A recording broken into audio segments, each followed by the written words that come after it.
Internet, I like to say if you're seeing me, you're having the worst day of your life. My name is Matthew Kroll. And a friend is a gift you give yourself. My name is Shahir Dowd. And this is the only podcast about movies. Request Roundup. Whoa, episode 1? Yeah, the first of our request roundups of us trying to clear our backlog. We will be discussing Prisoners and Nightcrawler. That is right. We are clearing out house. We are trying to make more room so that we may service you better. And this is the first stop.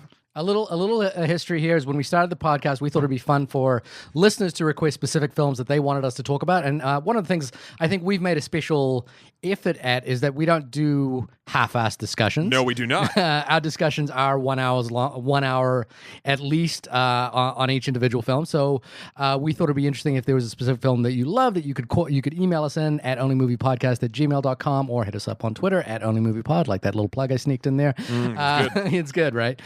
And unfortunately, though, our plan failed in that it is very difficult to set aside time for either of us to do these episodes. We do them. We definitely, whenever the stars align, whenever a film comes through that perfectly aligns with something that we're doing or wanting to talk about, we will definitely fill the request, and we have definitely done requests in the past. But we noticed when I went back to the request list that there are requests sitting here from 2016 that we just haven't done. And so we are, over the next few weeks, going to be clearing these out. Clearing house. And then instituting a more streamlined request system where I think one of the things maybe, Matt, is that we have said yes to everything that's come in. Yes. And we might have to start filtering some of the requests that come in. We'll figure it out. There'll be systems and checks and balances and ways that we can keep everything reined in while still serving you, the people. It's like we'll be a more efficient government for you. It's like we'll be a really well-off and oiled Bane. But yeah, yes. I am psyched. That's what I did. That's why I did the people. I am psyched. These were two films that I had not seen before. Oh, wow. See, these were two films that I've seen many times before. I've seen both of them at least a couple of times before. So I guess I was excited because this was an opportunity to talk about films that I'm really passionate about. But before we jump into that, just going back to our Twitter bag, I think a little hot spot that we've hit in the last week. Hot spot. Specifically me, is something that's been coined the phrase of seat anarchy. What did you do? Well, you heard our Leave No Trace episode. You were there, did. Obviously.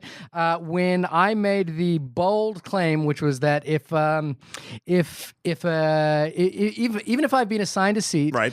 If I walk into a theater and there are empty seats available and they are convenient for me to sit in, I will just sit in them until, of course, someone asks me to move, or if someone who has that seat happens to be there, of course I will move. Right. But this has been dubbed Seat Anarchy by Jonathan Blade on Twitter, and also our good friend Jacob has sworn that I am now his mortal enemy for having taken the stance of instituting Seat Anarchy.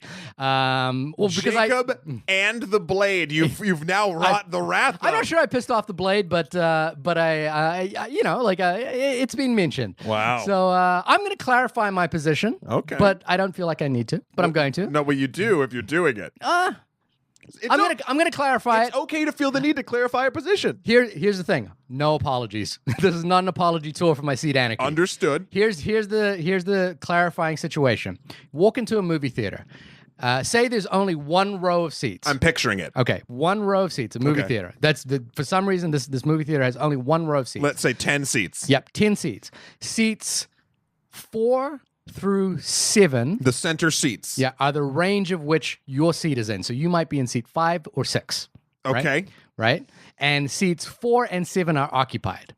Let's say you're in seat 6. Okay. And seats 4, 5, and 7, and let's say 8 as well, are occupied. Right? Sure. So your only seat is in the middle. Seat that you bought. The seat that you bought is in the middle. However, seats 1, 2, 3 seem to be empty. Seats 9 and 10 seem to be empty. Sure. And it's the start, it's past the point at which people are, most people have filtered in by now. Okay. I'm just saying, rather than make person in seat 4, 5, and 6, or 4 and 5 stand up, I'll just jump into seat 1 if it's a decent enough seat for me. And that's what I'm saying. I get it. Yeah.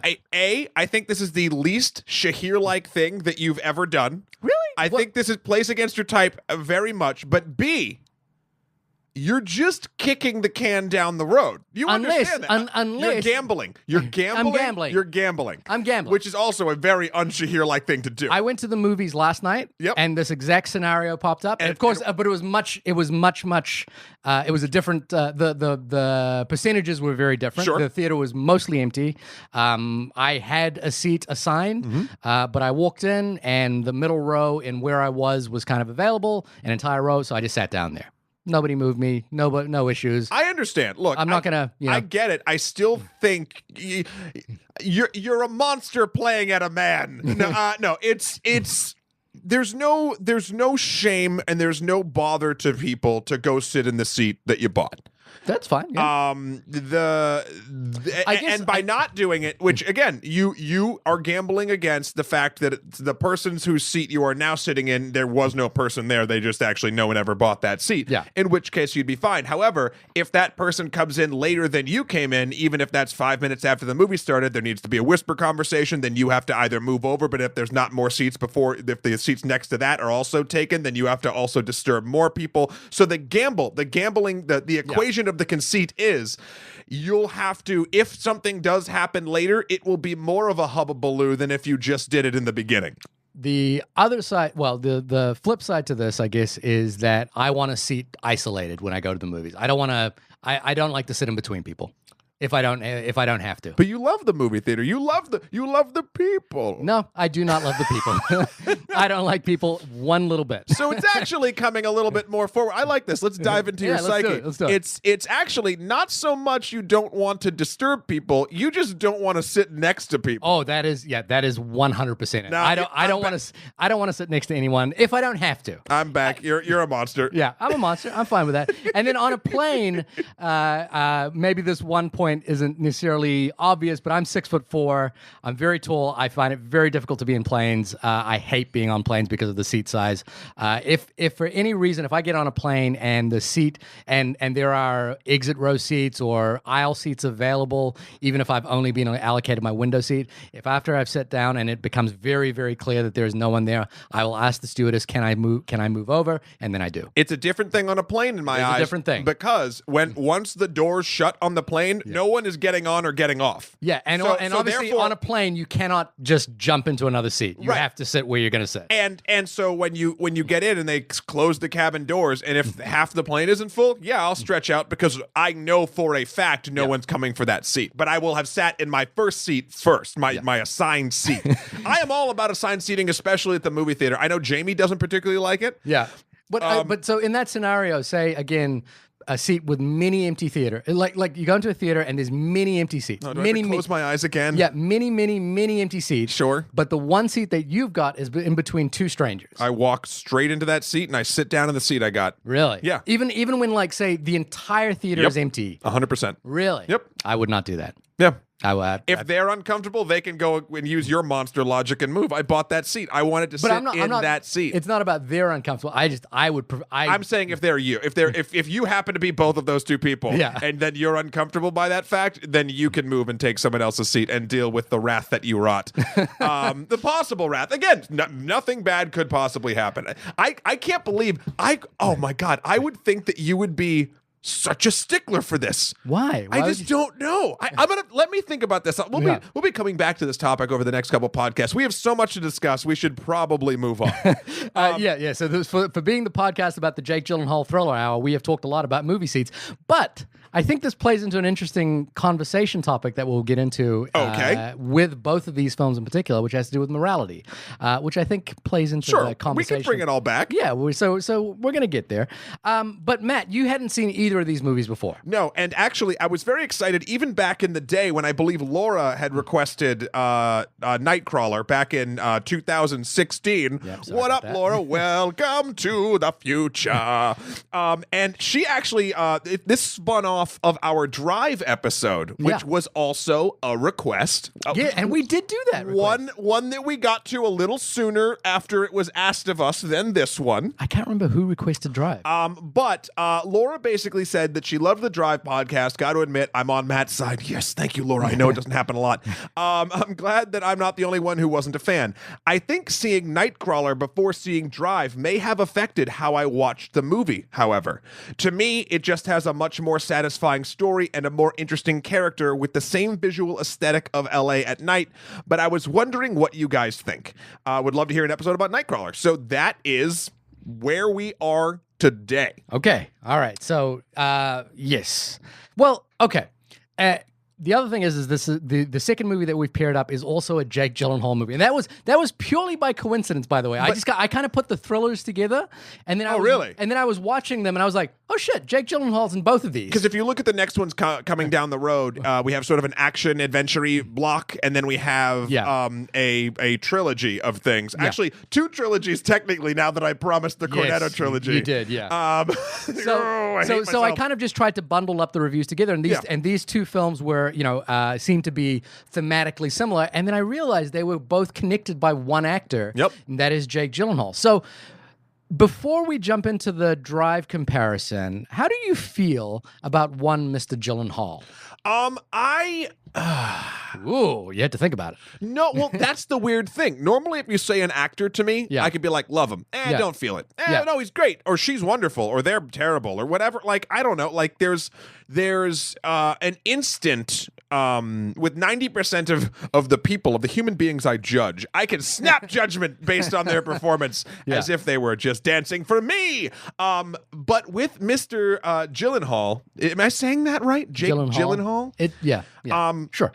That every time I try to think about, and I've been doing it this week, obviously, if I like Jake Gyllenhaal and I like him as an actor, I kind of come up blank. Prince of Persia. Never saw it. Never saw it. Never saw Prince of Persia. We did a whole podcast about video game movies, and you never saw Prince of Persia. Nope. You're lucky. But so the Brokeback Mountain. The reason, he's great. He's great in that. But what I'm saying is, I think let's put it this way. I think he is an incredibly talented actor. Yeah. Without a doubt. Okay. But I think he falls into the category of so talented that he does kind of melt into the roles that he plays. Mm-hmm.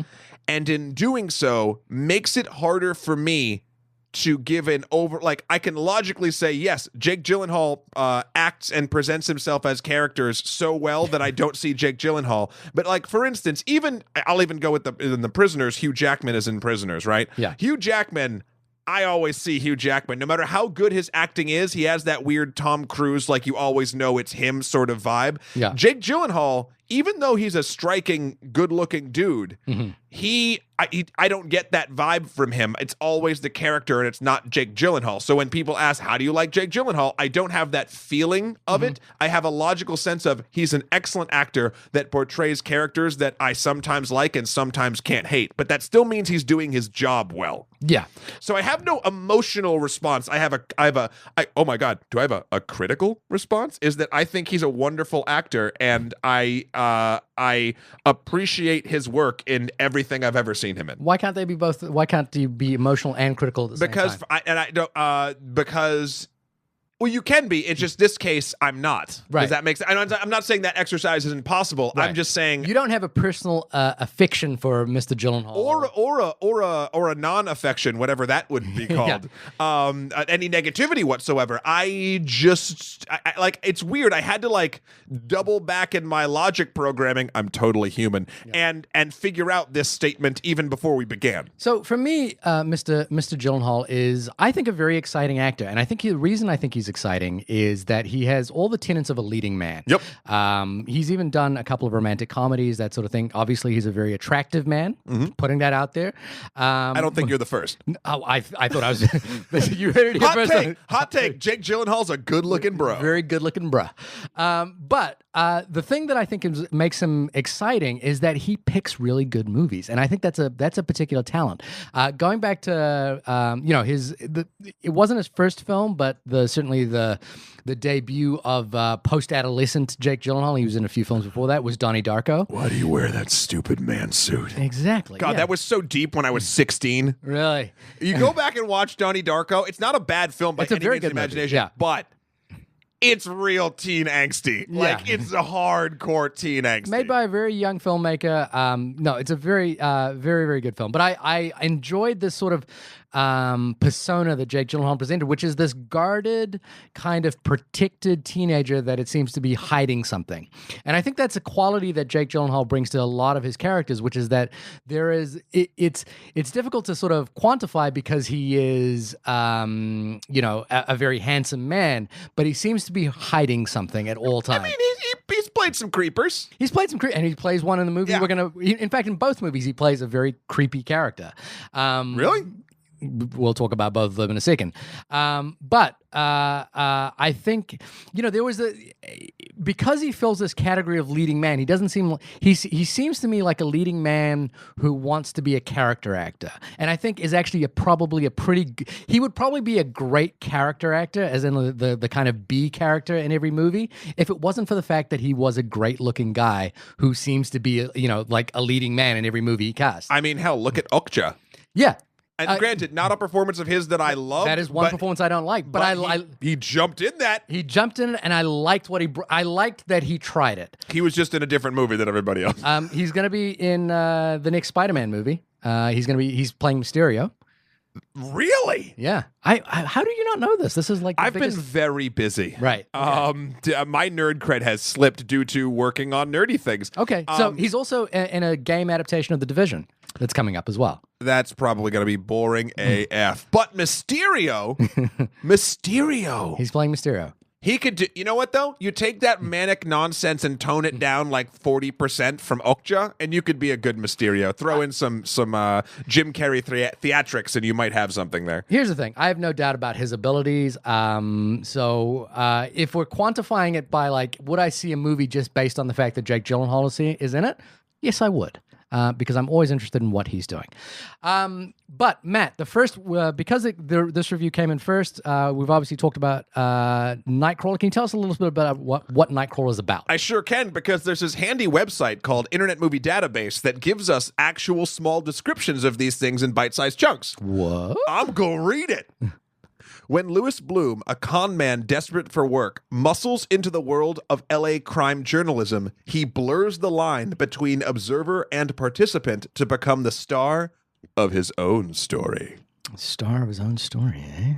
I guess that's accurate. I love that we judge accuracy on these now. Yeah, it's just really fun. I'm not, yeah. It is...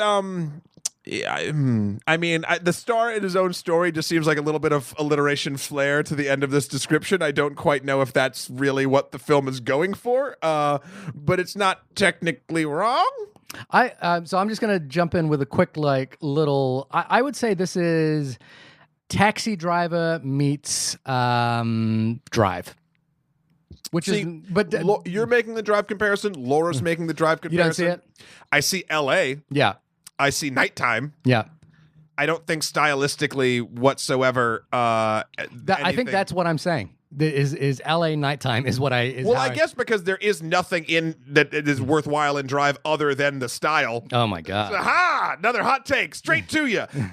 But that could be why that association actually happens. Because I think I could come up with a better second film. Think about it. We'll get back to it.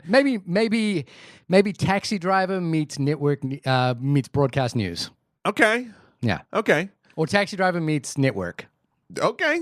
I mean, it's a little bit of both of those just things. Just keep thinking of them. Yeah. It's that's the only real tie I saw. It's so a little bit of a history with me having not seen this film. Mm-hmm. I don't know why, and please, Shahir, tell me right now, and everyone write in, onlymoviepodcast@gmail.com, because I think this is a really fun question that I think happens to everyone who enjoys film. Right. We all have our little, sort of film dark spots, where we just sort of, there's a popular film that you just don't see, and everyone's seen it, and you're like, you don't see it in forever, and you hear things about it. You hear rumors or hearsay, but you don't really look for information on it. You just sort of like hear like what a movie is about. You're basically playing a game of telephone with various small snippets of information about the movie, and in your brain, you put together what you think the movie is. Right. So listeners, if you have a story like this, I want you to tell me what yours is. I'm going to tell you what mine is, and it's with Nightcrawler. I never saw Nightcrawler, but everyone who ever talked about Nightcrawler when it came out, even after the fact, people talking about film, they told me it was so creepy. Mm-hmm. It bordered on a horror film, but it was because Jake Gyllenhaal was a sexual predator. Huh. Now, he is a little bit in this film a sexual predator, but that's not what I would consider the focus of this film. So I went into this film thinking this was going to be like a weird. I had no idea it was about. Like the term Nightcrawler is for like people who film the bloody stuff for the news at nighttime. I had no idea that was a thing. Yeah. I thought he was going to be like some weird pervy person who like went and filmed like awful things and then started doing more awful. Like it not in this world. I thought it was going to be more. From the telephone game I played with people, I thought this was going to be a much more sexually deviant film than it was. Right. Because whenever I heard about Jake Gyllenhaal in Nightcrawler, he's like, oh, he's a sexual predator, and it's just gross and disgusting. I think it's a bit of a reach to say he's a sexual predator. Well, he does some things that, but he's not a sexual predator. Well, he does force a woman with hanging things over her job to have sex with him. So if that's not a sexual predator, I don't quite know what is. I mean, granted, there's many different flavors. Willing participant in that. She's being blackmailed. Yeah, but she's being blackmailed. He is a sexual predator. He's not the type of that. He's not like a child sexual predator or a. Well, no, you know what? Look, I'm not going to get into exactly what this thing, but he could be considered a rapist. It's just there's shades of this. I'm not going to not call him a sexual predator. He does some sexually deviant and sexual predator activity, but that is not what this film is about. No, and I guess that's probably where I would say I wouldn't call him a sexual predator because that's not what the film's about. Right, but he is one. It's just not the focus. There are some. So I think the thing that I want to get into with this film is the shades of morality that this film plays with. Let's do it. And the question that I think is interesting about this film is something that I think a lot of films tend to play with. And I think when we go to see a movie, we make essentially either an ethical or moral contract with a movie, which is that essentially is my lawyer present? Your philosopher might be. Ooh, yeah. Okay. But I think, on the whole, we generally tend to think that movies, while can dabble in morally repugnant depictions, the films themselves will be either morally, by the end of it, morally righteous, or will take a stand which is positive, because if it wasn't, we wouldn't be seeing the film. That's the sort of moral contract we make for not seeing snuff films, for example. We make the presumption that the film is actually on the side of some form of righteousness. Well, yes, and I don't enjoy watching actual people die. Yeah, exactly, which is why you wouldn't engage with it. But there is a quality, this is a particular kind of film that I like, where a film plays with the morality of the main character and plays with the idea that not all people are good, and not necessarily that, also the idea that the world is not necessarily a good place. Therefore, this film won't necessarily appease that moral contract which we might expect. In other words, the good guys might not win. The evil might overcome everything. Sure. And also the film might celebrate that as a reality of the world. And I think there's an interesting thing that a lot of movies do, which is that, so, for example, and again, this is a genre, a style of filmmaking that I really enjoy and that I think I'm particularly drawn to. But, for example, a film like The Talented Mr. Ripley, which is a film I really, really love, Matt Damon, a movie from many years ago, based on a Patricia Highsmith novel. The film is about a morally repugnant character who is the central character who murders people, and the film kind of goes out of its way to give us the context for which he murders people. It gives us the reasoning behind it, and it actually kind of makes us try to empathize with why he murders someone. But the closure of that film also suggests that he is haunted by these deaths and that he is alone. And the final scene in that movie kind of suggests that he is empty because of these deaths. The thing that's interesting about Nightcrawler, and I think we probably should have prefaced this, that but we're going to do spoilers for both these movies. Oh, yes. Is that this film doesn't necessarily take a moral position on the activities of Lou in this film. In fact, one of the things is he gets away with everything he does in this film, right. And in fact triumphs. And I'm not sure that the film actually the film doesn't either celebrate or condemn him. It just kind of ends with him succeeding and triumphing, and I'm not sure. And the film kind of ends on a sort of uneven note, which I really, really like. And I think that question of what that forces us to do is to ask the audience, where do we stand morally on this character? And how do we feel about this character? And what do we think about the way in which this character interacts with the world that the film has created for him?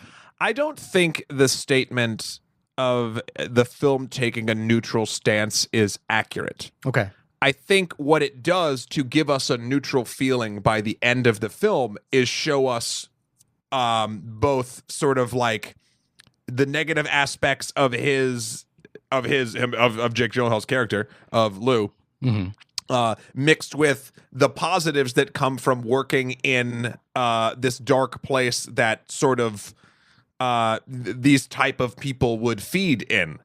And with that, it goes up and down from repugnant to success, and in doing so, it sort of like gives us as an audience a neutral sort of emotional tone to it. Right. I think the movie is always telling us that he's an awful person. I think that situationally we see that in this world of night crawling, awful people move up the chain. Right. And in that sense, it's not neutrals just rub me the wrong way. I don't know what it's. But do you think do you think the film is condemning him? I think the film is trying to both condemn him and show you that in this world, condemned people can still succeed. Right. Or people that society would normally condemn can still succeed. Right. Oh, look, that's everywhere. But like this film does a good job at sort of like being like, yeah, and also showing you how that would happen logically, emotionally, etc. Yeah. So I think it's weird because this is something, and not to bring it back to Marvel or comics, but he's a supervillain.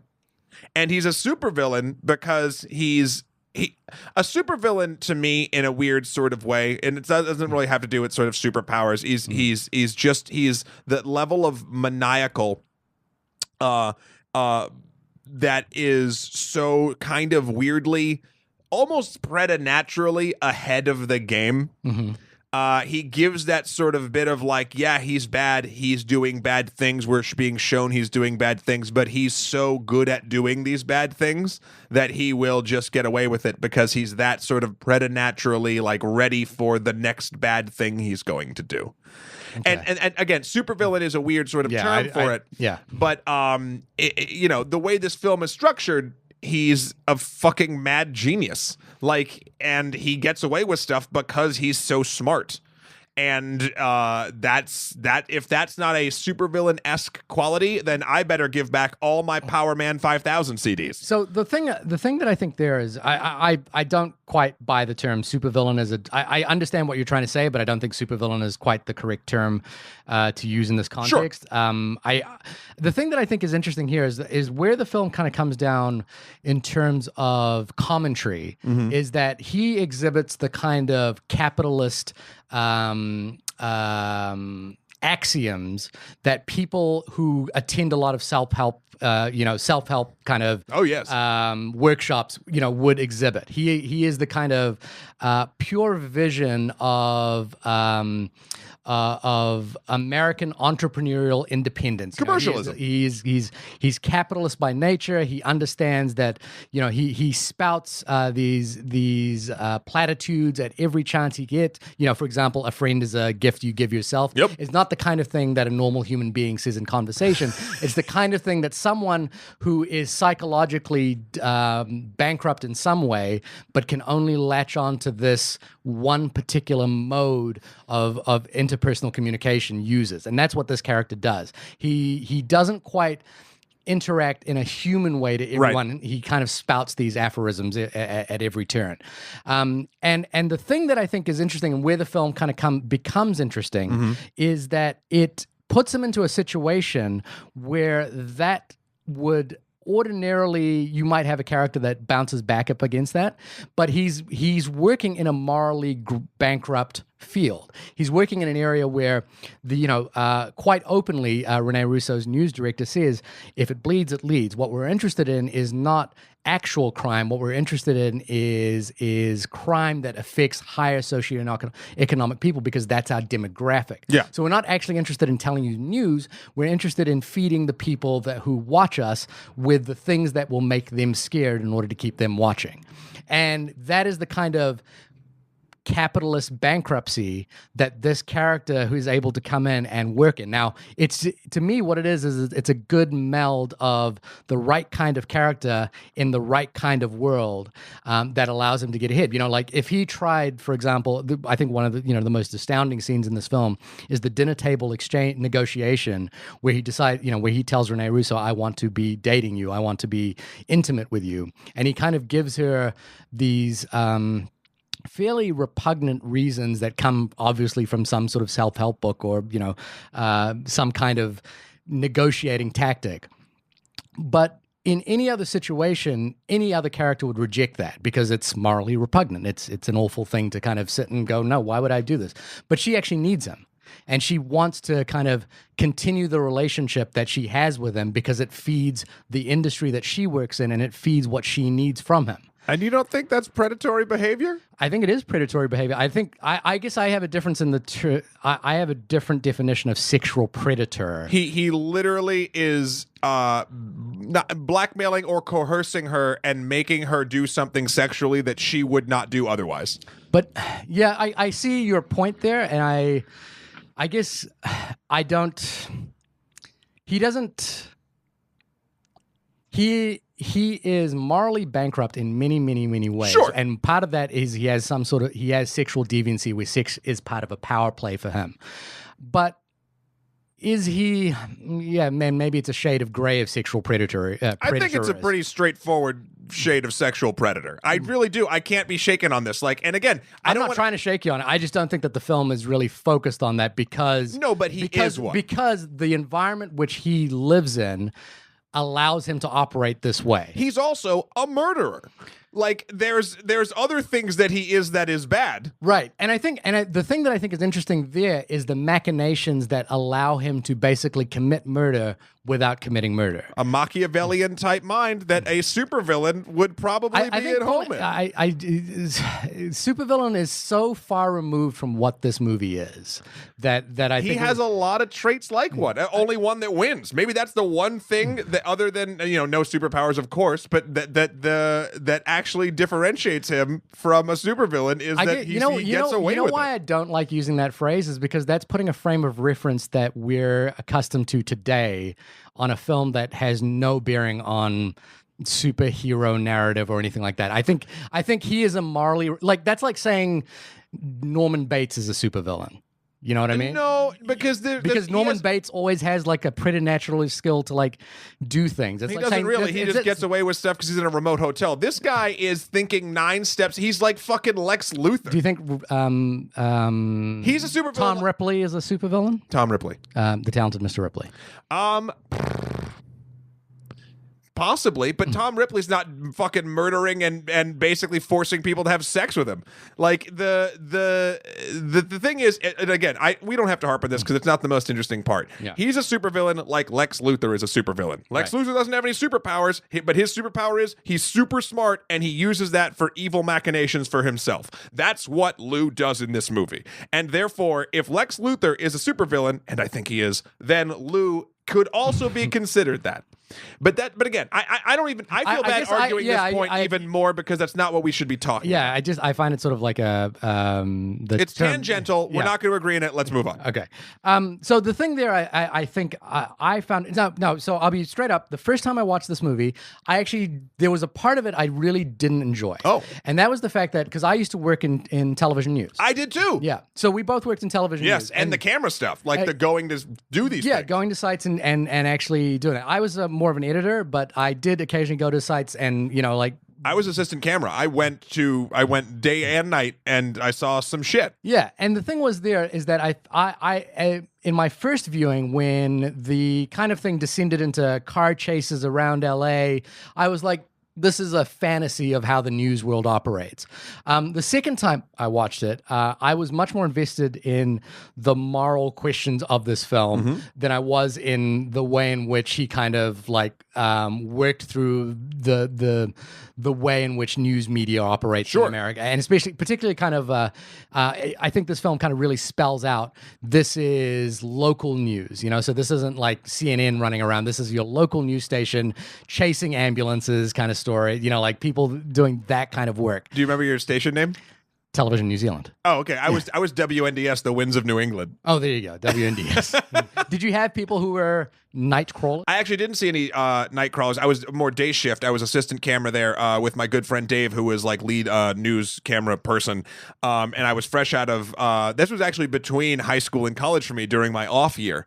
And we would go and see something. He told me some things. He did a lot more of it than I did, obviously, that you see some stuff because it's a lot of if it bleeds, it leads sort of a mentality. And again, not to say that WNDS was ever sort of like that gratuitous as this news organization seems to be, because it was like a nightly news program for us, small, and not necessarily, but like they knew fear sold, and they knew like bad things happening to nice looking people, or culturally, whatever sort of just that, whatever the news tells us that is, and. It stuck with him, and the very little bit of it stuck with me. It's not a fun place. There's a reason I didn't stay there. Yeah, I emailed Stephen, who's a listener in New Zealand, and I actually worked with Stephen, and he was a camera operator at Television New Zealand. And he emailed me back, and he said his major takeaway from Nightcrawler was that it was a fantasy of what the news industry was. And as a fantasy of Stringer Life, which Stephen was, it is a well-made and acted movie. I think my biggest objection is while they get a lot wrong, both technically and motivational, it's well done inside the rules of the movie and feels realistic-ish. The fantasy is portrayed as real-life normal when it's not. I mean, if Rampage was played as a typical day in the life of a zookeeper, viewers would still know that it was not the real or normal. I'm not sure if they would get that from Nightcrawler, and I guess what Steven's saying here is that he feels a little saddened that this film kind of uses his industry in a sort of fantastical way, and we're in a particular climate where I guess Steven may be feeling this, is that, there's a lot of the term fake news gets tossed around a lot, and it reinforces all their negative views on vulture stereotypes of the news gathering organizations. Sure. So that makes sense. That was actually, and I 100% felt that the first time I watched this movie. But the second time I watched it, all I was focused on was the moral line between the character of Lou, played by Jake Gyllenhaal, and what the film was commenting on about him. Okay. And whether the film said anything. Because so for example, The Talented Mr. Ripley has a real clear line where the last person Tom Ripley kills is someone he loves and someone that he can go off and make a better life with. And if he just didn't do if he wasn't in the situation he was in, he would actually be happy. And he has to kill this person, and now he's alone. And so that, it leaves him alone, abandoned. It leaves us, the audience, realizing the emptiness of this character. At the end of Nightcrawler, Lou succeeds. Lou, gets his... And there's an interesting thing there, which is that at the very, very start of the film, he attacks a security guard comes upon him as he's stealing piping or something like that. Copper. And chain link fence. Yeah, from a construction yard. And we see at the very end frame the watch that he stole from that security guard right at the start of the film. And so we're saying that he hasn't really transformed. He's just gotten better at what he was like at the beginning of the film. And in fact, he's gotten so good that he's acquired now the thing that Bill Paxton was trying to do in the middle of the film, which is acquire a few trucks. He has interns now, and they're off riding into the night. He seems to be dominating the news industry. And I think the thing about that final shot is that while there are films I have seen which are morally repugnant to me. Sure. There are a couple of films which I think kind of cross that line in unappealing ways. This is not a film that actually does that, despite him succeeding and despite riding off into the night. Because I think the film overall is smarter than celebrating him. It's more acknowledging that this is the reality of the world that this character lives in, where this is the type of thing that actually succeeds, and these are the people that are out there. Kind of in the same way that Martin Scorsese's Taxi Driver ends with Travis Bickle continuing to ride off in the night in his taxi, picking up people. And I think it's a really interesting line, and that's what I really, really responded to in the second viewing, which is that, the film kind of forces us to ask a question about what we think of this character. And it's not commenting one way or the other about this character's success. Oh, I think it is. I mean, I think... Do you think it's celebrating his success? No, I don't think it's celebrating, but it's most definitely comment. I mean, the entire film is a comment on this type of person succeeding. What is the commentary? The commentary is bad people succeed in a bad world. Okay. That's what the commentary is. That's what this is. If you boil down what this sort of it's far more interesting than that, based on character and performance and film craft and all that jazz. But it's literally telling us, yeah, if you are these type of bad people can survive in these type of bad situations and thrive. I don't think it's condemning the news so much. Mm-hmm. I think it's condemning these particular type of organizations or quote news people that do this sort of stuff. I guess that's my point. Is I don't feel that the film was making a condemnation either. Oh, well, how could it not? I mean, it painted almost everyone involved in this enterprise as morally bankrupt and at best, and much worse at worst. So, like, I don't think Eddie. But do you think you're bringing that condemnation in, or is the film bringing that condemnation in? The film is bringing me to that because it's showing me that. So this is what I think is interesting. Unless we're stripping society away and we're not looking at social norms or even morality, like, yeah. Is there any character in this film who represents a social norm for you?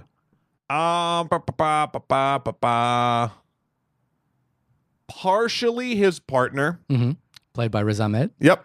But then he just straight up gets murdered, so it's like, meh. Not straight up, actually, very Machiavellian way of getting him murdered, but he gets murdered. Yeah.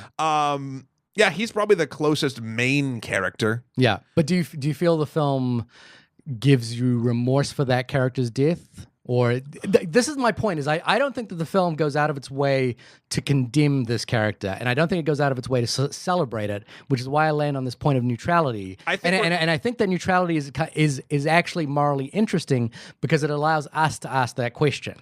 I think the neutrality is there and tenable. I think how the film gets there, how we're interpreting it, is very, very different. Like I said, it's sort of like peaks and troughs of what we're being shown. Right. We're being shown success and then the fucking nightmare that it took to get there, back and forth, up and down, and you add all those sort of points together and you get sort of a gray tone neutral place. I don't think the film is and maybe in its construction, if I'm trying to marry our two thoughts together, maybe that construction is what gives that vibe. And if you look at the film as a whole, as opposed to just sort of points and checks and balances, then you do get to that point. However, it is still only showing you things that you would normally look at as being morally repugnant and wrong. Right. But it's doing so in a sense of, and then there's success. And this is what I think is the amazing the display of talent in this film. Sure. So Dan Gilroy, who wrote and directed this film, demonstrates here is that, and there's a good video essay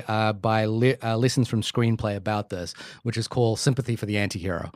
And it's something that it's a particular style of film that I really, really like, and it's basically the kind of film which puts us in a position of watching someone or something that we wouldn't experience in real life and we would normally judge as negative, but allows us to view it as an objective viewer and make our own judgments.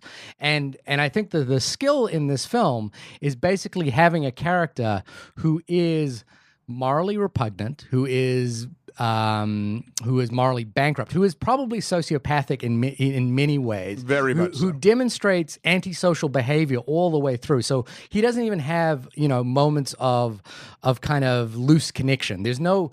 When I think about him in this movie on his own, I think of him smashing a mirror in rage, and I think of him laughing sort of like in a strange way at something that's happened. What other type of characters laugh in strange ways when things happen? Matt, I'm just going to say it. Not every film is a superhero film. In fact, you're the only person that laughs like that. He also has minions at the end. Just want to point that out. But that's neither here nor there. Interns? Is that what minions are interns? Yep. Or minions, like the yellow minions. Yeah. So I think it's actually a really remarkable demonstration of craft. And then again, the reason I like this kinds of film as well is that it's the kind of film that would get noted to death unless a studio supports it. It's the kind of film where you're like, oh, we've got to see his backstory to see how he got like this, or we've got to empathize with him in some way. And this film doesn't actually ever ask us to empathize with this character. Right. It never asks us to be on his side, but it maintains a focused, precise view of him, and it stays on him the entire way. It's interesting that you bring up backstory, and I think this is a place that a lot of films falter, because I don't know if it's studio or producers or directors or writers or whatever, but when it falters, when there's no backstory, I'm not interested at all. The thing about this is we get the exact amount of backstory we need to move forward and learn something about the character, even though he's still the same guy at the end. Right. And that is, in the beginning, when he's trying to steal metal to sell for chump change, his interaction with the guy he beats up and takes his watch, his interaction of both trying to be professional with the person and then getting kicked out of this place because they didn't want to hire a thief. Like, there's this whole thing where that whole section is his backstory. Yeah. And so I think he does have backstory, but the writers or the creators are smart enough to know, here's all the important backstory you need. We don't need to see, like, he was abused as a child or neglected, or like when he was a teenager, he got his heart broke. Like, that's all bullshit that I feel like people build into films that are like basically doing paint by numbers crap.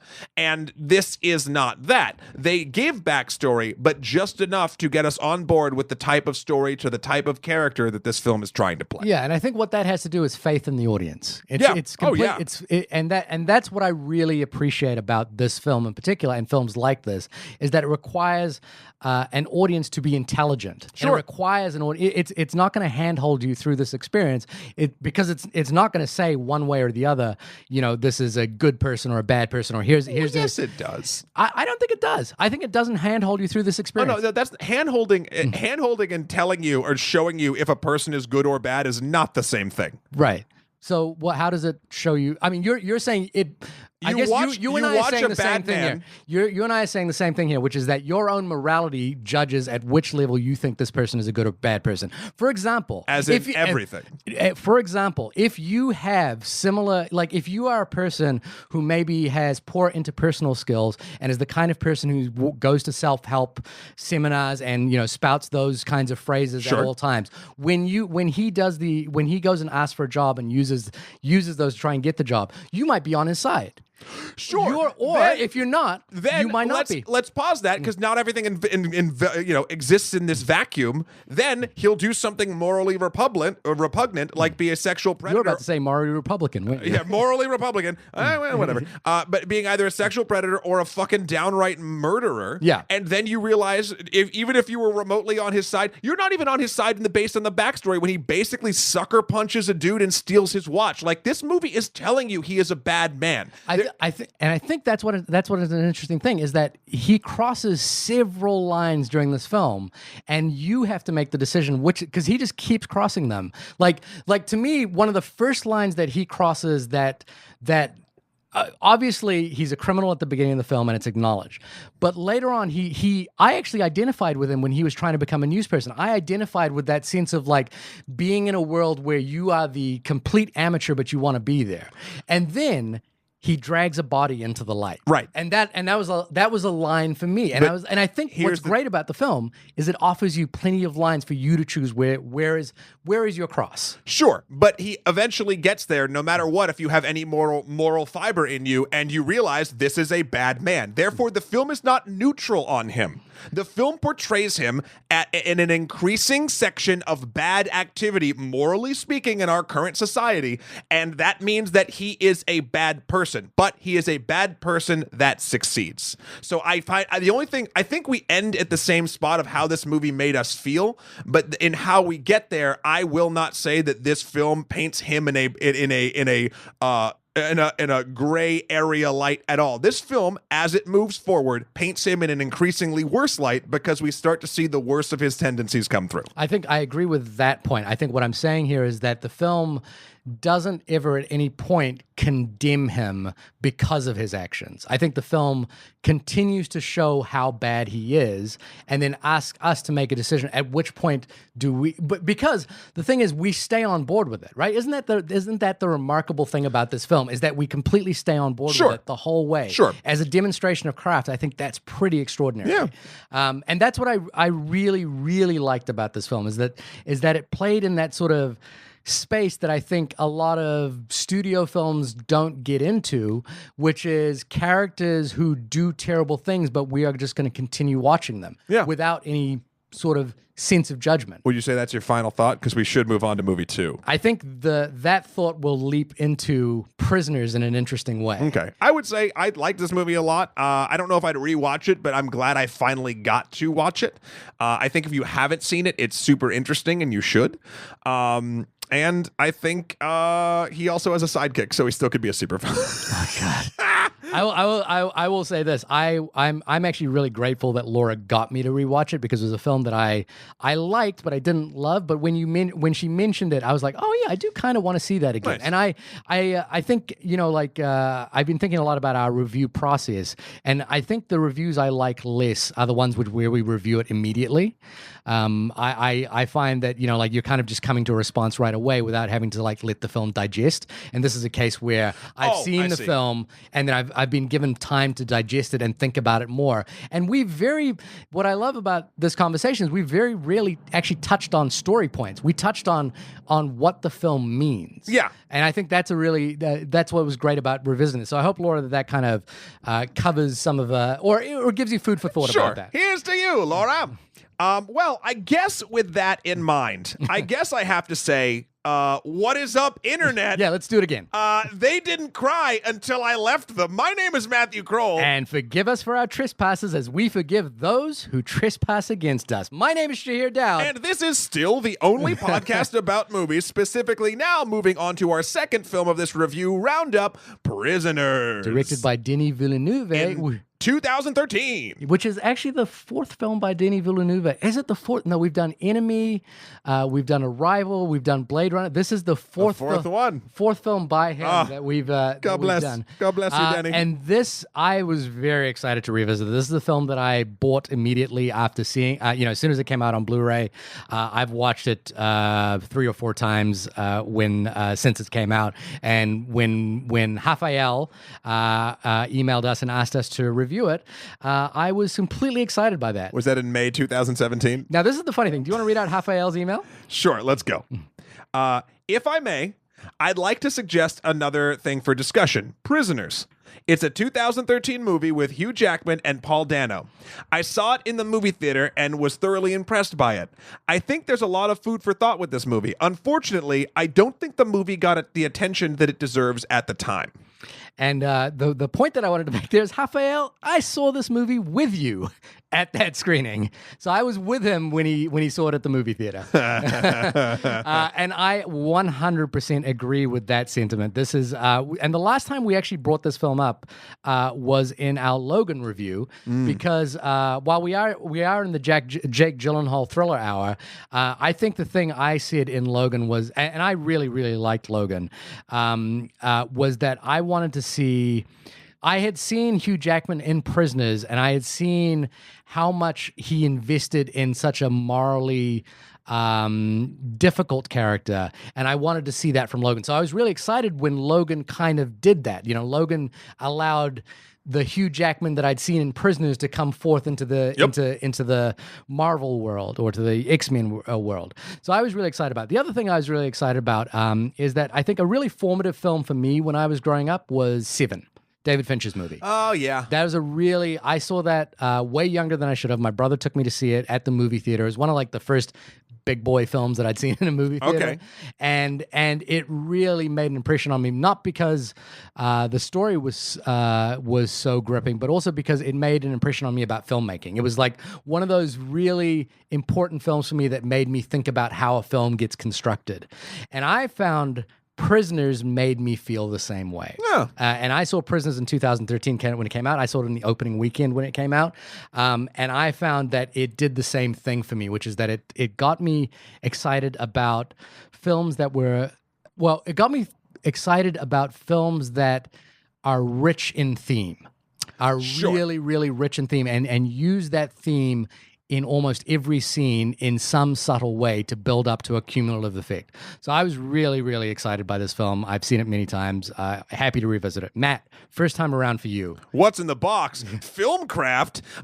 No, I dug the crap out of it. I am not a I'm not a hunter down of thrillers or sort of like true crimey murder films. Yeah. Listen to a lot of true crime podcasts, mainly Last Podcast on the Left. I mean, shout out to them. They're the largest true crime podcast there is right now. Yeah.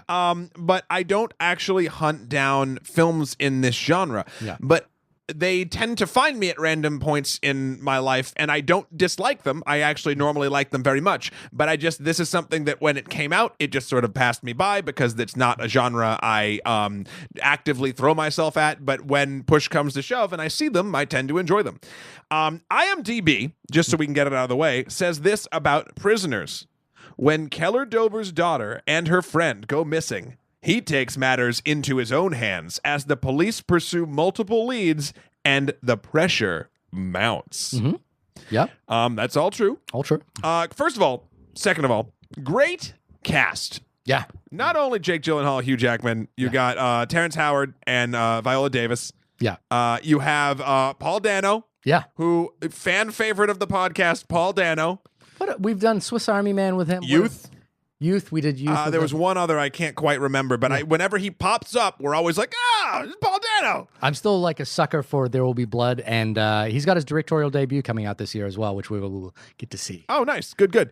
Who else is in this? Oh, even hell, down to, what's his name, who is just an Ant-Man, David Dashmachian, or how he plays Bob in this movie. Bob meets, well, we will get into it. This film... was a clencher, was a having, not knowing what exactly is going on. It does a great job keeping you as an audience member in the same sense of thinking you figured it out and then realizing that you hadn't, and the assumptions you made were false. Mm-hmm. And it does a great job of that. It also does, I notice this a lot. I complain about specific filmmaking techniques a lot on this podcast. And one thing I do often complain about, and listeners and Shahir, you'll probably remember this, is the slow push-in or the slow pull-out in films. Okay. This film has a lot of that, but it does it in an effective way, and I think it has to, and it's sort of made me focus what my problem is on more. It's not on the zoom in, zoom out, or push in, push out.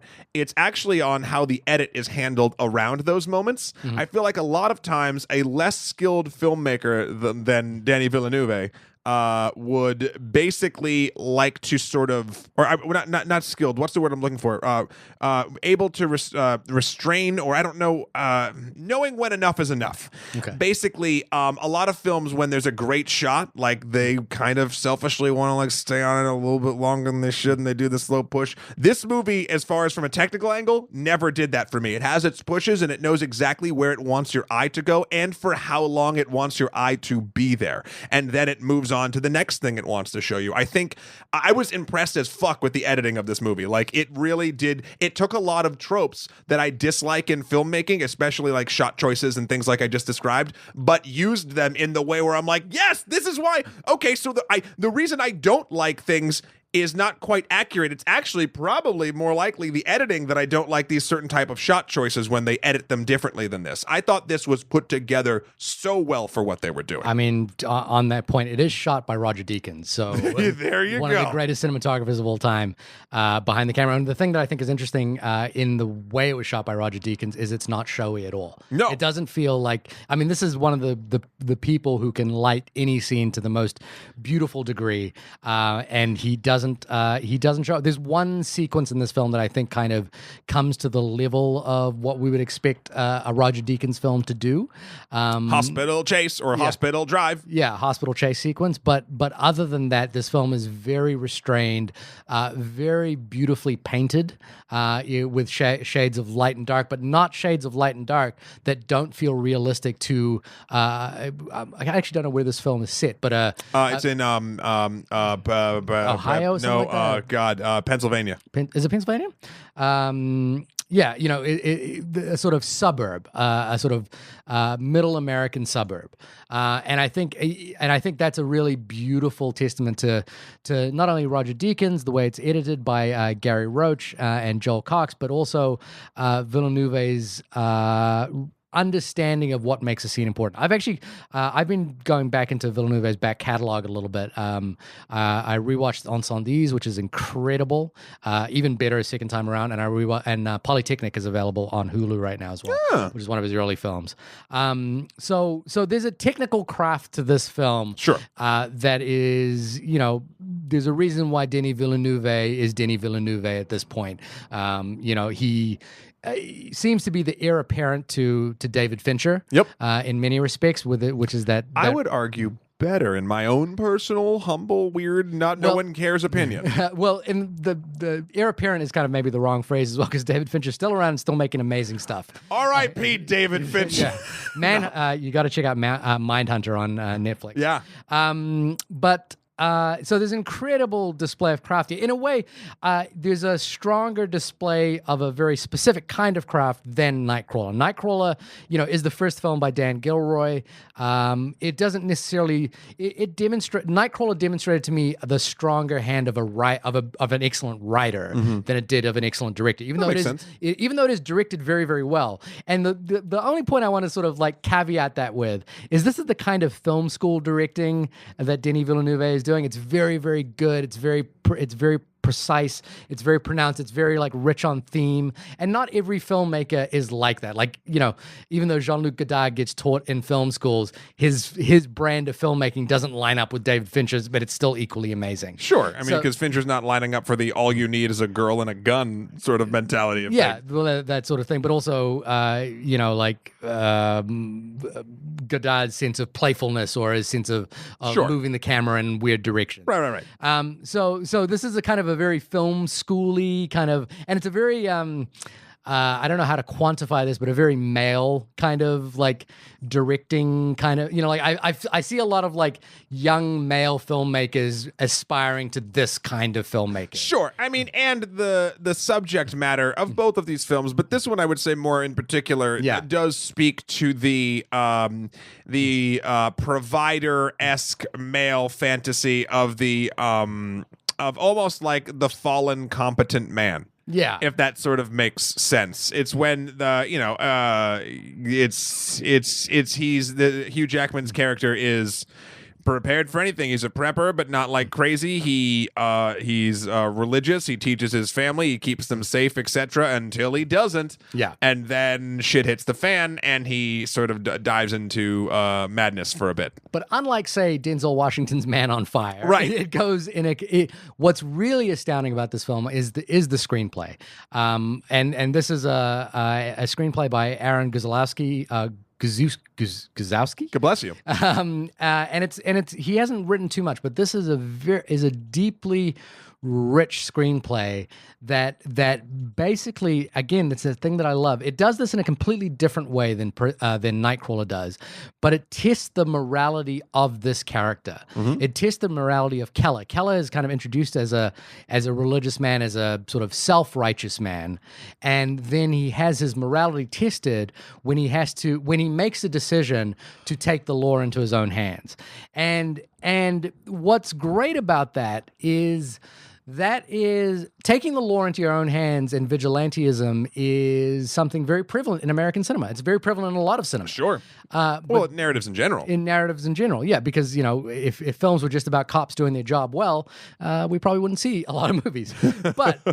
But this does that while thoroughly interrogating the consequences of his actions, not just physically upon the people that he's with, not just from a legal standpoint, but also emotionally and philosophically. It puts him in really difficult positions, and to see an actor like Hugh Jackman get to work in that world where he has doubt about what he's doing, I think is extraordinary, and I think it gets us to see him put all of his talents. We all agree Hugh Jackman is a leading man, incredible singer, dancer, actor, performer in every respect. Quintuple threat. Yeah, but seeing him being put on the spot, and I think what I love is really he seems to be really relishing the opportunity to do work like this, which allows him to be big and theatric, but allows him those quiet moments of reflection as well. And the film challenges his character's actions at every turn. It doesn't let him off the hook for anything he does. So I think that is extraordinary, and I think this film has one of the best endings of a film I've seen in a long time. Let's talk about the ending and how it's, again, another example of a film trope that I usually fucking hate. Okay. I did not hate it here. Okay. And explain why you hate it. Well, I'll explain sort of why I normally hate it, and then why I think I didn't hate it here. Okay. I normally hate it because a lot of times I feel like it is a cop-out. Okay. When a story ends on an open note with a main character, you don't know the fate of a main character or characters, it leaves me with a bad taste in my mouth because we just spent 2 hours and some change with these characters, and you've led me to believe that what happens to this person is the most important thing, and now you're not going to show it to me because multiple different reasons. Maybe you weren't happy with a certain ending that it would have happened. Maybe you just want the audience to decide, which I think is a cop-out. Maybe you want you think that is the strongest ending, but I always normally disagree. The example I always go back to is The Lobster. Okay.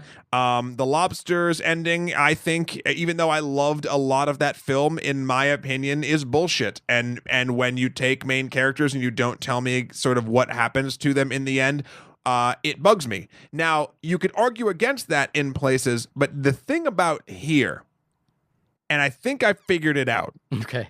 This movie, while our main character's fate isn't truly decided, we know exactly, the film does a great enough job setting up the world that it takes place in, that the film itself, we know exactly what will happen one way or the other, basically, to this character. And we don't need to see it, nor do we even need to know, and what we're talking about is at the end of the movie, spoilers, Hugh Jackman is stuck at a crime scene in a hole, and the main thing of the film itself, the rescue of these two little girls that were taken, has already happened. So the story of the film is at a close. And even though there's a lot of the story that has to do with Hugh Jackman's actual character journey, the structure of the story is complete. We found the murderers, we know why, this, that, and the other thing. And the side tangent is sort of Hugh Jackman's journey and emotionally how he gets there. And so where he basically ends up physically at the end of this film is not even the point of anything, because we know what will happen one way or another. If Jake Gyllenhaal's Detective Loki, I won't make a comment. I'm impressed you got this far without. If he pulls him out of that hole, he's going to jail. Right. If he doesn't pull him out of that hole, he's going to die. Either way, his family is probably still irreparably damaged. With not only the kidnapping in return and sort of the ordeal the daughter went through, but now they don't have the father. Yeah. And so the reason it doesn't bug me here is because every question I need answered for all of these characters has already been answered by the film. It's just not showing me one particular timeline that this film needs to go down more. It plays back even into... There's various fades to black in this movie. And I normally don't like that either. But like this movie, it's showing restraint and craft, and it's getting you to a point it knows it needs to get you to, and then moves on. And then it knows, and it gains that trust throughout the film that you know as a viewer that you're going to get everything you need from it. Right. So I know I've been a little bit rambly, but I think that's what it is. When the film can wrap itself up and still leave an open-ended thing as sort of extra is the wrong word, or a spice or something. I don't know with my food analogies, but like it's not leaving any plot point open. Right. It's just leaving the various butterfly effect paths that we kind of know the outcome of the two major ones. It doesn't have to answer that for us because it knows we know either way what's going to happen. Right. I do agree with you. I think the film is one of those really clever endings where it comes to a finality and we don't need any more. The film is over, even though it ends on a question mark. We know the film is over, and we don't need to see any more of what's happening. And I think the things that you referenced there are an example of a film working in tandem with the screenplay to develop story at every turn. So every time there's a fade out, there's a story point that's being delivered at that point that we don't need to see any more information here. And it's a really smart, economical screenplay. The reason why I think the ending really works is that the film is setting up the film is a giant morality play. Yes. And the morality play here is what are you willing to do to save your loved ones? And what if the thing that you're willing to do to save your loved ones is just as terrible as the thing that's being done to your loved ones?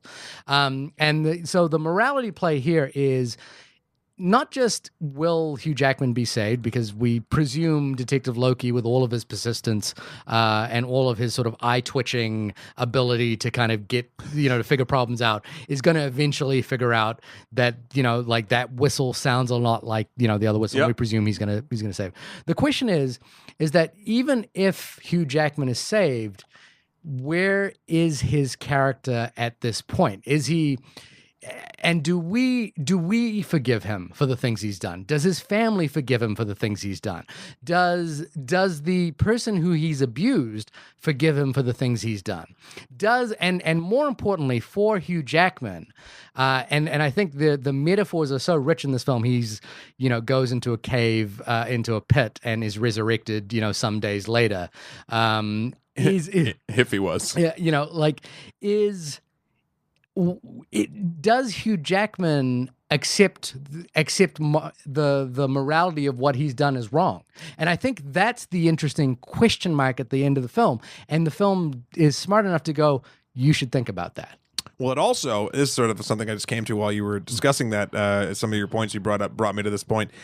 It also does a thing where Hugh Jackman is the main character of this movie. And, but due to the moral questions and everything like that, you still are rooting for him one way or another. Even when the film wrecks you back, you're hoping that the film racks you forward to sort of get you back on where he is morally correct. It knocks you around a lot to see like, wait, he's totally morally correct. Well, this evidence means that he's kind of not. But wait, we got this one. It's totally this guy. Could I interject for just a second here? Just to help, to come in with it. Could you be specific about how it either at points where you were on his side or where you were against him? Let's see. There's the sort of thing about when he whispers the thing to him. Mm-hmm. The movie says who whispers? When Paul Dano's character whispers to Hugh Jackman the line that I used in the beginning, or near when he's walking out of the police station.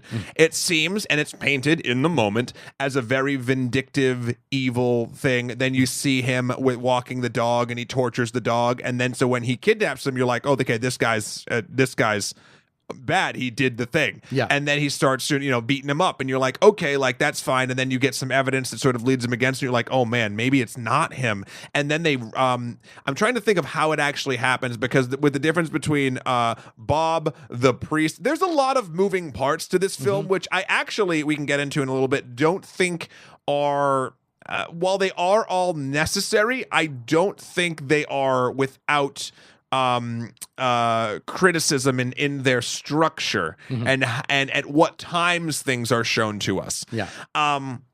But then, as the film keeps, peeling away layers of this onion, and Jake Gyllenhaal's Detective Loki goes through and is discovering things, you start to wane on, if he's actually the thing, and then you start to realize, well, maybe he was working with this guy, because there's the whole puzzle aspect and the snakes and all that thing. And then when the first little girl gets away, and she freaks out when she sees Hugh Jackman's character, that was the worst sort of mislead to me, because the flashback even painted it like he was the bad guy, and it was trying to put you into a thing where like he was actually the person who did that to the daughters. And I was like, that's a little bit of a stretch and weird, down to the point where like a person in his coat is chasing the little girls. Yeah. And I get that we're seeing like in the little girl's head, but then okay, if he's then the thing and he's running, then I'm not on his side anymore. And then, and then finally when you get back, you're stuck at this moral place where you find out that he is not correct. His vigilantism is not just, and he is basically if you're looking at it from a moral perspective, he is in the wrong. Yeah. And then you still care about him because you've been on the sort of journey with him, and he's been duped by himself. Yeah. Into doing this, and it just seems as though the movie is constantly whiplashing you back and forth whether or not he is in the right. Right. And I think, to me, there's an interesting thing here. And the counter character is Franklin Birch, played by Terrence Howard, who's the other father. Yep. The immediate thing we get about Hugh Jackman, and the thing that I kind of find a little unnerving, is the minute when he takes Paul Dano's character, Alex, is that I get the sense that Hugh Jackman's character is a little unhinged. There is something about him that is not quite safe. Well, he has an IQ of a 10-year-old. No. Hugh Jackman's character. Oh, I'm sorry. Yeah, there's something about Hugh Jackman's character that is a little unhinged, and I think the fact that the extent to which he goes, even in the face of opposite information, kind of plays into that. The other thing is that I understand the brilliance of this screenplay is that I understand why he does it, even if I think that I couldn't do it. Like I'm sort of more in Franklin Birch's shoes when Terrence Howard's arriving. He says, we can't do this. Like the police have let him go and they have no evidence against him. We can't be doing this. And and Keller's argument is, well, for every I know what I know. I know what he said to me. This person with the IQ of a 10-year-old said to me. So therefore I am right about this. And then he proceeds to beat him to a bloody pulp over the course of like 2 or 3 days. And Alex's character, Paul Dano's character, can't respond. He's not physically able to respond. And it turns out that there's a very specific reason for that. It was that Alex Jones's character, Paul Dano's character, is a victim of the same crime that Hugh Jackman's daughters are a victim of. So I think the interesting thing here is that Keller's morality is questioned at every single turn, even when we as an audience are on his side. Sure. And I think that's a kind of that's a moral gray area that this film kind of engages in really masterfully, because it never feels like the film is actually trying to push you one way or the other against him or for him. You're still asking that question at every turn. And I think that's what's brilliant about the ending, is that you're asking that question now about Keller. You're asking that question about his fate at the end of this film. And that's why I think that ending really works. Well, no, I don't think you're asking, honestly, I think the reason why I like it is you're not asking any question about his fate. You have two very plausible ways this will go, either if he's found or not found. You know his fate. Because the film has done such a good job setting up. Okay, but do you think his moral fate? What do you think of his moral fate? Do you think he thinks what he did was wrong? At this point, yeah. 100%. Now that he knows it, yeah. He doesn't know, when he's in that pit, he doesn't know that his daughter's still alive. No, but he knows that the person he's been beating and torturing for 5 days was another abducted child. Right. But do you think that he accepts responsibility for that? I think he would if he lives through it. There's an interesting plot point that I picked up on this time around that I hadn't picked up on. Well, I think I heard, but it kind of like glanced over me. It's the fact that his dad committed suicide. Kello's dad committed suicide. Yes. And we read a newspaper thing about that. And that's the house that he lives in. He hasn't fixed it up. He obviously has some lingering issue about his father's suicide, a point of trauma for him as a child. And I think the thing that I sort of take that I see as interesting is that he doesn't give up. He thinks that his daughter might be dead, and he thinks that his daughter might, like that the person upstairs, the aunt, may have gotten away with it, but he's still willing to survive. And I have this question about, does he accept that he was wrong? And I think that's an interesting question that the film makes us ask. And that's why, you have a different thing. I happen to like open endings. I like movies that are ambiguous in their endings, and I like movies that force me to ask questions at the end. I like movies that I take out of the movie theater with me. That's just the difference of, Sure. I just think this film doesn't give you that. I think this film answers every question you could ask. Right. But based on the information, if I feel like I and all of the information that I gleaned from this film, I know exactly the ways that this would go and how the character would react. How is he going to react once he gets out? If he gets out, he realizes his daughter's alive, and that's wonderful. But now, due to his actions of wrongfully imprisoning and torturing a man, both from a moral and legal standpoint, he will not get to see his daughter much for the rest of his life. How do you think that plays into what what is her name? The aunt's character, played by Melissa Leo, what her entire goal was? Oh, the religious thing about creating demons on a war against God. Yeah. This is a deeply religious man, and the one thing she says to him is that we kidnap children. She explains that her child died, and so they started kidnapping children because they wanted to wage a war against God and turn men like you into demons. Yeah. Do you think that resonates with him? What define resonates? Do you think that he wonders the question, have I turned into a demon? I mean, not from a literal perspective, from a no, there are no demons flying around in this movie. I mean, no, but I mean I don't think does he think he's a bad person at this point? If he gets out and sees his daughter and then has to go to prison, yeah, 100% he does. Okay. Like everything I've been shown this man is going through, and granted, he goes through a lot, but we've seen him in almost every type of situation in this world that this movie throws him at, and we know the type of person that he is. Do you think he willingly goes to prison, accepting that I am a terrible person, that I have done a horrible thing? Oh yeah, 100%. And that I'm not going to see my daughter again. I think it's awful, and I think he'll do what a very religious character would do, and he is a very religious character. It's shown us time and time again. A lot of the religion that he is, preaching, in a sense, would be to practice penance, and this would be a huge penance, and it would hurt him greatly, but he would do it because that's the character that we've been shown. Wouldn't that religious characterization also, his willingness to bend the rules, which is what he does, kind of be perhaps morally wrong in his religious framework?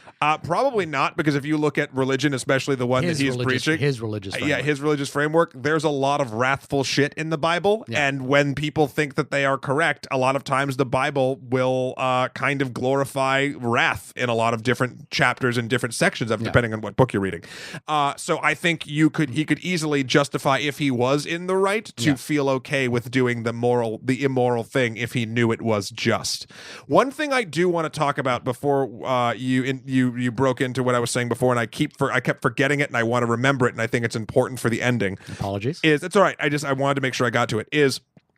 I think this ending works too because it leaves us as the audience in a place where when we leave Hugh Jackman in a weird way, and I'm going to say this wrong and I want to go back and fix it. Mm-hmm. He's this nebulous place, this Schrodinger's hole in the ground where we don't know or there's two diverging paths of what will happen to him. We're assuming he's alive because we hear the whistle. Great sound design, by the way. That was done very, very well. We are left as an audience in a place where both things are actually still possible, and therefore a character that we might have been rooting for on and off throughout the different thing, who we know is now in a terrible, horrible place, we don't have to be in that terrible, horrible place. I think there's a sense of, rather than obfuscation at an ending that might happen in other films, there's a sense of like relief that we don't have to watch this man who, granted, fell down hard down the moral ladder, but that we've grown to care about, and his family over the course of the films go through that continued horror. Yeah. We are relieved of that. We don't have to watch that. And I think that is something that, again, is very smart on the filmmaker's perspective, and I think from the scriptwriter's perspective as well. I think they've mastered, this is the best version of this type of ending that I have ever seen. Right. So yeah, sorry, I wanted to get that out before it flew away from my brain for forever. So this is the Schrodinger's cat of endings, which is that he is simultaneously both alive in there and not alive. That's the wrong analogy. Yeah, I know I said Schrodinger, and so I led that path. It's basically two divergent paths of what will happen. Either he stays in that thing and dies eventually because he's currently alive at the end of the film when we hear the whistle, or he gets rescued and goes to jail and his life is ruined and his family's gone, but he knows his daughter's still alive. And there's sort of like two awful situations, right, for this character that we've been going through the entire time. And I think that as a whole, depending on where you stand and what he did, you don't want one or the other of those things, really either, possibly. And I think that's the point I wanted to get at, which is that the film is asking you to think about that question as you leave the theater. It's going blank on this whistle, and we probably can guess which way it's going to go, but it's asking us to think about, what did we think about what he did? And what do you think he thought about what he did? And I walk away with those questions in my head, and I enjoy the fact that the film leaves it on that note.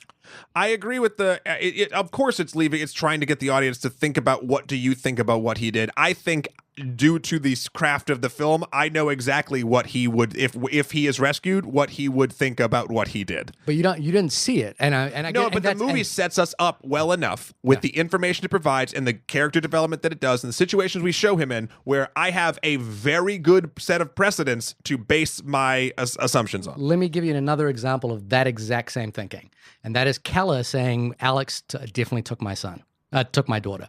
He says, I 100%, based on the information that I have right now, 100% believe that this person is responsible for kidnapping my child, and then makes a horribly moral choice to do that. And I think, but here's the deal: one is based on one piece of information that happens, and one is based on 2 hours of character development that we've seen. And if you can't get behind making, making a hunch based on actual facts and actually collecting facts throughout it, then you're going to have a hard time with any police work whatsoever. Isn't that what he does?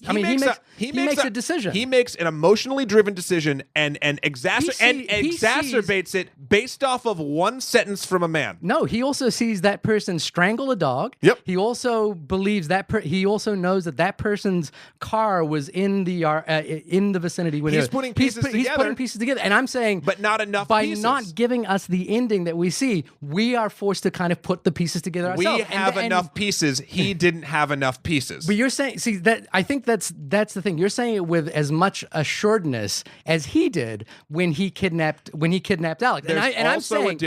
I'm saying that is the question mark this film, and that's why it's great. But that's not the question mark for me in this film. Right. It's not. Because, again, and we're equating 2 different things. We're equating piecing together clues on who is a murderer versus how a character we can guess will act in a situation after we've seen 2.5 hours of how he acts in almost every situation. Right. There's a difference. One is someone taking 3 clues and an amateur sort of detective agency, and the other one is here's a list of 9 different situations, all that sort of play to who this character is as a person. Again, I'm complimenting the film. But it also doesn't show you that, and that's the thing. Keller doesn't know the truth. Right? Like Keller doesn't know, but he makes an assumption. I'm not suggesting that you're wrong. I'm saying then why are we talking about this? Because that's what I think is interesting and exciting about this film is that ending where we don't know exactly what happens is the genius of the ending. It's basically allowing us to think and ponder the possibilities of the ending. The ending exists in the mind of the viewer in many different formats. Someone could watch this and say, oh, well, I think he's dead. Or someone could watch this and go, I think he got away and hooray. Someone could watch this and go, he did the right thing the whole way because by kidnapping Alex, he set the chain of events in motion, which caused his daughter to be freed. Someone else could watch and go, well, by kidnapping Alex, he also jumped a moral line, which is how he ended up inside the hole. And that's how he's going to lose his family. And I think those are all interesting parts. And I guess I don't want to posit that there is a finite answer when the film cuts to black. And I think that's the genius of it. But all of those things you listed, the questions that the audience gets to ask from the ending are all there. You've listed them out. Sure.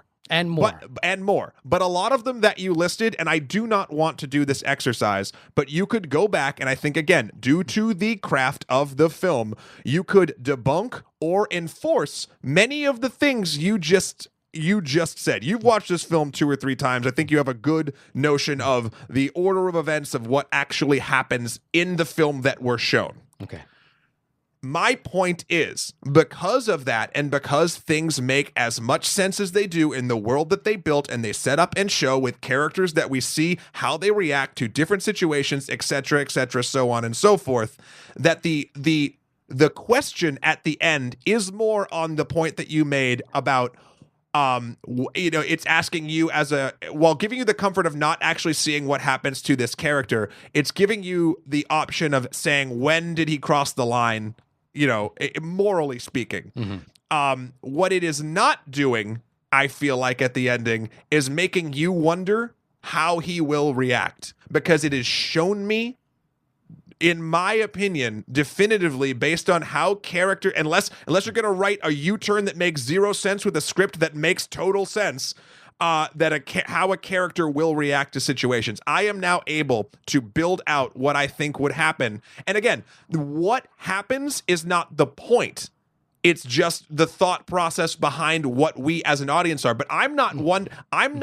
But you have the certainty of, like, for example, and I think this is the moral questions that the film is asking in a literary sense, is that a character at the beginning of this film has 100% certainty that something has happened. But right? He doesn't. No, he does. No, he doesn't. His friend actually says he doesn't. He says, I know you. I can see it in your eyes. You are not sure. And he is emotional and rage-driven. That is, and the movie shows us that. But it is not the same thing. But he takes action believing one thing, right? Sure. Believing one possibility. But he actually doesn't believe it, because the movie actually shows you in different parts, especially with his friend, when Terrence Howard says that he's not 100% sure. He just wants to be 100% sure. The only way...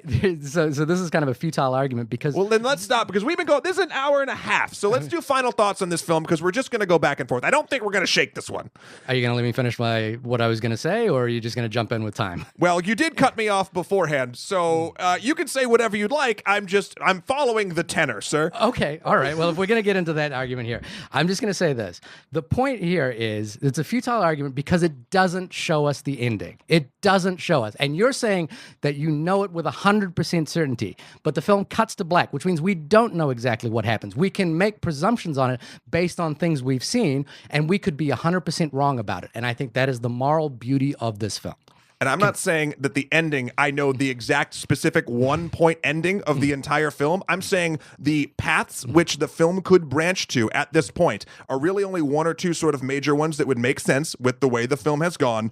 I can glean from that, and therefore I am not wondering on a character level how that character would feel in all of those various paths of what happens. I think the point is, and I actually agree with the first half of what you say, and the beauty of what this is it leaves the audience to wonder that moment of, when did he cross the line, and how do you feel about this situation if you were in these shoes? Not exactly what this specific character will do after the film cuts to black. Okay. That's it. Okay. But at the end of the day, this is a great film. And it's an amazing film. I'm very glad that I watched it.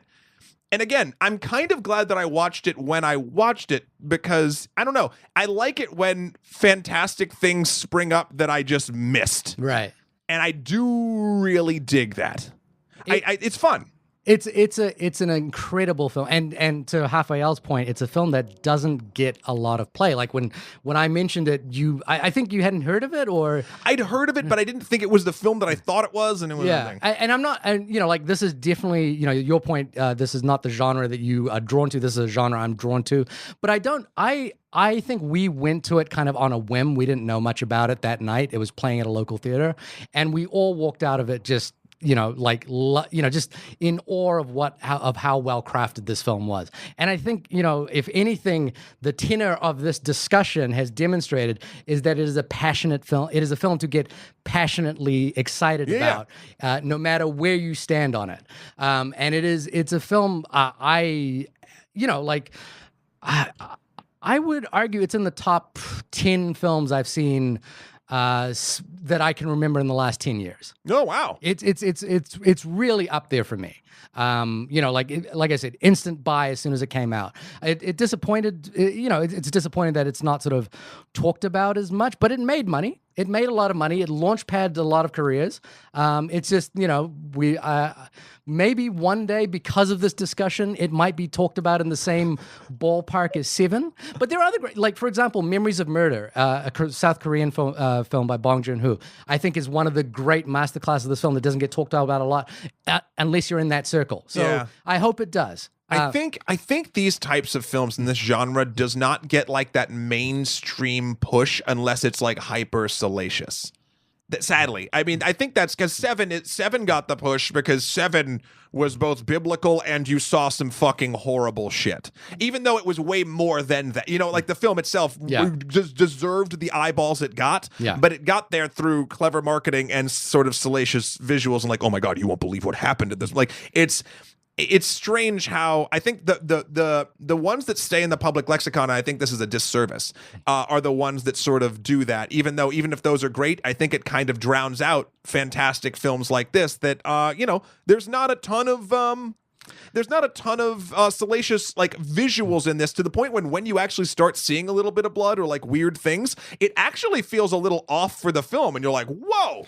I was reading a story about the Shawshank Redemption this week, and I think it's the 20th anniversary of the Shawshank Redemption or something like that. So a lot of stories popped up about it. And one thing you have to remember is the Shawshank Redemption did really poorly in movie theaters, and only did well because apparently the distributor added an extra 0 to the amount of copies that they ordered for VHS. Perfect. And suddenly it was just flooded in the market, and then people suddenly got to see it and talk about it and think about it, and it came into the public lexicon more. I think this film is actually it is for people who like the genre. People know that this is one of the greats in that genre, but hopefully people can discover it, because I think it goes well beyond the genre. Is the thing that I get excited about this. I think this is a film that's well beyond even if you just like crime. I watched this with my mother and father-in-law, who are and what's funny is the next night my mother-in-law turned on Arrival, and I was like, oh, it's the same director. She literally walked out half an hour and she's like, I'm bored of this thing. But with Prisoners, the whole way completely, and she was enraptured by it. I can't sing its praise enough. There's one element to this film I will criticize, and that is the treatment of the priest. I think is a little confusing. It's unclear what the priest does, right? Or what the priest did. I'm like a little unsure of like what he did. He murdered the guy. Did he murder the guy? Yeah. Is that what he did? He murdered the child molester. It seems it seems a little less explained than it probably should, given that a character has just murdered someone. Yeah, it's thrown together tangentially. It's used as both a thing to get you off the trail of a thing for a little bit of time, and then to tie back together with a thing about mazes. But the ending, the structure of the screenplay, the questions that this film asks, the way it uses genre, the way it's put together, the performances by the actors involved who are really... Hugh Jackman in the bathroom is the most terrifying I've ever seen him, and the most enraptured I have been with him as an actor. And Jake Gyllenhaal's hair. Could we just... I mean, it was phenomenal. And he did, obviously, a wonderful performance as well. I'm always drawn when he has this sort of slick back thing. I'm like, motherfucker, that's lots a of beautiful little name. detail. Like, I like his little tattoo, Yep. his rings, there's this history about him being in a boys' home. This is such a rich film. It's so good. It's so good. I can't say enough about how good this film is. Go see Prisoners and don't see Drive. This has been the only podcast about the film Nightcrawler and Prisoners. I feel confident in the fact that it probably is the only one with both. Both of them. And I think they make a great double feature. They would, 100%. If you're looking for a Gyllenhaal kind of a night, no Maggie's allowed in that particular genre. She's so good. I love Maggie Gyllenhaal, but I'm just saying she's not in either of these. You got to see her in The Deuce. Oh, She's yeah, so good in The Deuce. Yep. Yeah.